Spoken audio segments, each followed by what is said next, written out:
Dying to Get Well is a podcast created by mother-daughter team, Alyssa and Michelle. We will be covering an array of topics that we are passionate about, such as substance use disorder, true crime, and mental and physical health disorders. You can find us online at dyingtogetwell.net, Twitter, Instagram, TikTok, or Facebook. If you have a story that you'd like to share with us, please feel free to contact us. We're here today to talk to you about an issue that we have here in this country with the epidemic of opioid use and abuse. The CDC had reported that there's 26% of people who are addicted to pain medication, and within 3 years of their first prescription, 1 out of 550 people die of opiate-related deaths. Yeah, and people who become dependent on pain meds often transition to heroin use, whether it's because of tolerance, availability, or cost. The way that the drugs work is they work on the opioid receptor, and that's on the nerve cells in your brain and also in your body.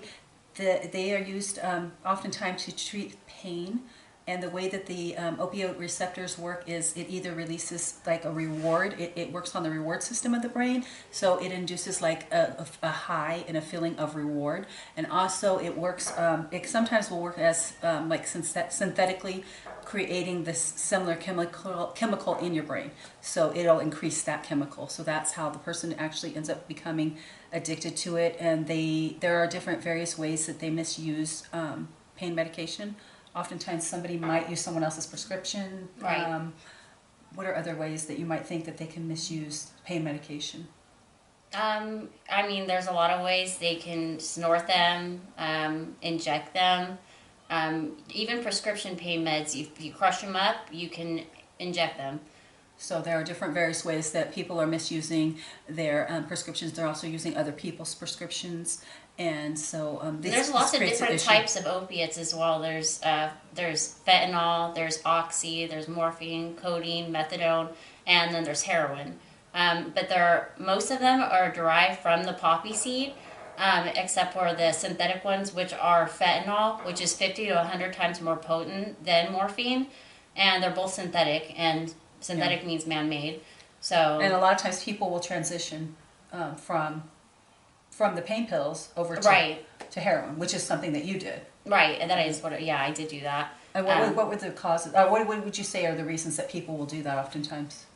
They'll transition from pain meds over to heroin. Well, I said that already. Oh. Okay, sorry. I didn't remember you saying that. So it's because you said it was because of cost. For you, what was it?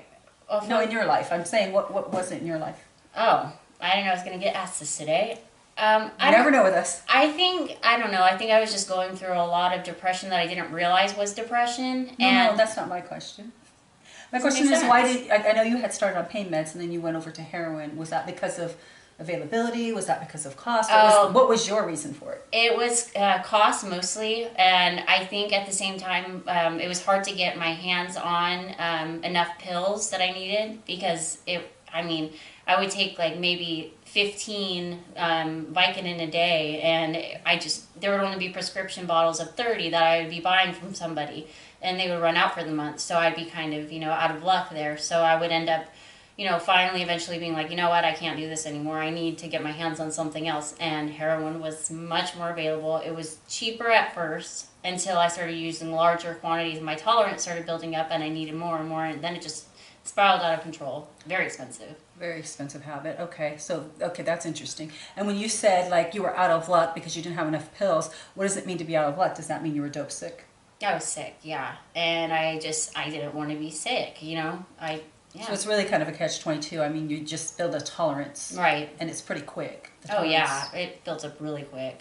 And it's kind of shocking. I mean, I think a lot of people don't realize that you can get addicted to pain medications. Obviously, they're getting it from a doctor, so they're thinking, oh, hey, this is legal. This is okay. This isn't like, they're thinking it's like alcohol or some other Right, thing. I was going to say that. I feel like it's the same thing with alcohol, and you think it's okay up until the point where you're it's way out of hand and out of control, and you're like, oh, no. It's gotten out of hand. It's gotten out of control. And I think that's a key word too, like losing control, the loss of control. Oh, yeah. I mean, that's going to be one of your major signs, like when you first realize, like, hey, there's right. an issue. And in AA and NA, the first step is admitting that you're powerless. So that has the whole thing to do with control.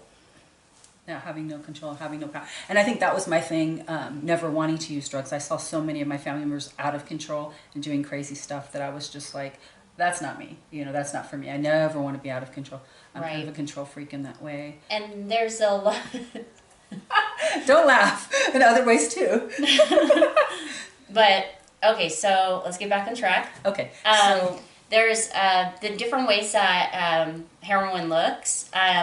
Heroin could be powder. It could be tar type looking. What color are the powders? Some could be very, very light, almost white, but that's usually more fentanyl. But I guess it could be, a lot of the times they're mixed with fentanyl now too. Even the tar. And there's dark black tar, there's light brown tar, there's white powder, there's brown powder, there's dark powder. Street names for these things. H is heroin. Black, those are the main ones, H and black. I mean, that's everywhere you go. If you ask, oh, hey, can I get some black? That's, the main Does that mean it's... Or tar. Black tar, or does that just tar? Mean... Oh, okay. And then online even, I mean, if there was, for the longest time on Craigslist, if you looked up black roofing tar or roofing tar, you could find it. And you could find meth as well by a clear sealant. It's crazy. I know. And there's also, there's something called blues, and that's fentanyl as well, but they're in little blue pills, and you can inject those, you can snort them, you could just swallow them, but those are really, really potent as well. They're fentanyl. I mean, yeah. Did you feel more scared using the fentanyl knowing what you knew? I mean, I know you understood that. I did at first, but I didn't know I was doing it at first. But it got to the point where I felt like, I guess you kind of get to the point where you feel like, oh, it's not going to happen to me. I'm not going to overdose. So I'm just going to do just a little amount, and I'm okay because I'm, smarter than the rest of these people. I'm not going to get caught up in that. I'm not going to get myself hurt until the point where it did happen to me, and I did overdose. And sometimes it's good to know the signs of overdose too, because there's been a few times actually where I've seen a couple of people and they were going through the, typical signs of of overdose. And we've had to give CPR. Me and my boyfriend had to give CPR. And so one time I actually saved somebody's life because everybody was wondering what was going on with him, and I knew the signs, so I knew he was withdrawing. I keep saying withdrawing. Overdosing. We'll cut that out. Sorry. It's okay. Overdosing. Yeah. And what are the signs of overdose? Sometimes it's different. It's really different, depending case by case. But confusion could be one of them. Nausea, slowed breathing, lethargy.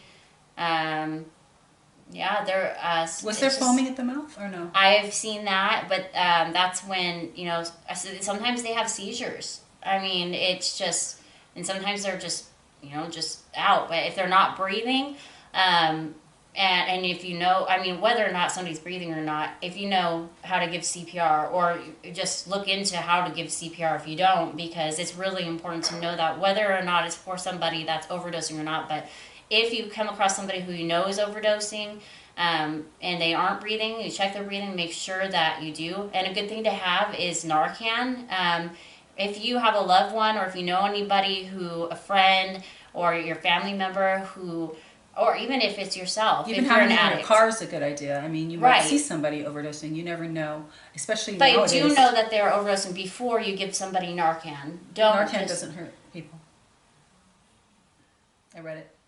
I didn't know that. Narcan doesn't. Cut that part out. Okay. We might have to cut that out in case we'll research it. But I read that it doesn't hurt people.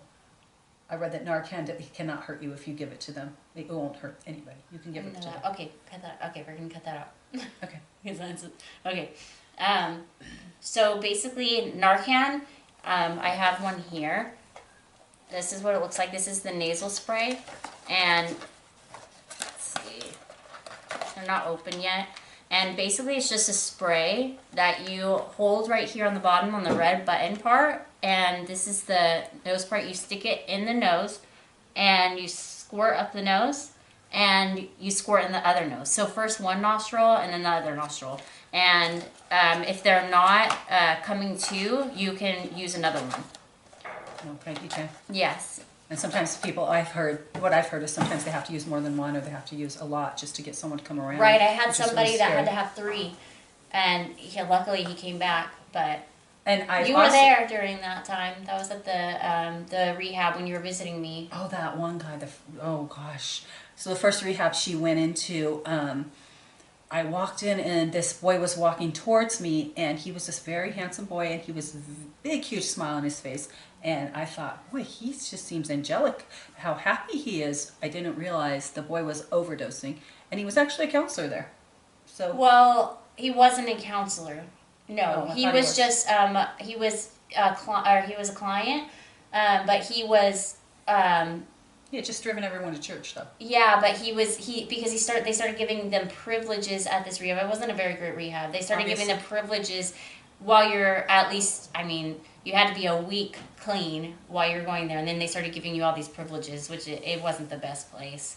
No, definitely not the best place. But, you know, I'm a firm believer that any rehab can work, any treatment facility can work if you work a program. You have to be there to work the program, right? I mean, Right. do you agree? I think. I've always felt that way. Yeah. However, it's like kind of a shock as a parent when you go and you take your child to rehab, especially when you don't have like the mentality and you don't understand rehab or you don't understand any of that. And I grew up in a household where there was drug abuse with my uncles and my cousins and my dad, and none of them ever went to rehab. So my mindset was like, oh, she's going to go to rehab, she's going to get better, it's going to be great, she's ready for a change. As long as she's ready, then it'll work.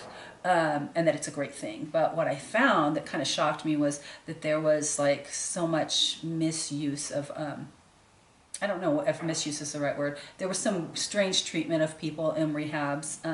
There were people there that I don't think were really qualified to be counseling the individuals. And, There's a lot and of there was a lot fraud of going fraud. on Thank you, in fraud. the rehab treatment centers. All over the place right now. There's just people taking advantage of people with addiction and alcoholism, and knowing that most likely their insurance is going to cover for them to be there. And unfortunately, not a lot of people, it's like 97% of people will relapse again. And usually within, I don't know the exact dates, but it's not a very long time. So they're just banking on that. Basically, they'll be there for a week and then they'll leave. Their insurance will pay out for that time, and they won't see that person probably ever again. And then a new person comes in. It's like a revolving door, and that's how it is at all the rehabs I've been to. Is a revolving door. I mean, it's hard. I've been to a lot of rehabs, and you're not gonna. Rehab's not gonna fix you. I mean, it helps, but that's only if you're ready, and you have to be ready. I mean, nothing else can change your mind. I thought if I got pregnant, I thought if I had a baby, that would change everything, and it didn't. And I thought, well, if being homeless, maybe that'll help, and maybe, I mean, maybe that is a good thing. No. I was miserable, and I still just continued to use, and it just didn't matter until I was ready, and a lot of the time I wonder, when will I be ready? I used to cry about it, I used to pray about it, I used to say, oh, well, I'll just go to this rehab or this rehab. It's just the rehab that I'm at, or it's the person that I'm with, the guy that I'm with, or it's, I always just, I don't know, I always just blamed, I guess, other things, until there was just, sometimes some people don't hit that point, and it's unfortunate, no matter how much they lose, sometimes they never hit that point. And I don't know exactly what it is, but it's, when you hit that point, you're just, you're done. You're done. And it doesn't mean that I'll never relapse again, or God forbid, but I mean, I still work every day to not relapse again. I do my outpatient treatment programs. I pray. I talk about the feeling, the cravings and the triggers that I have.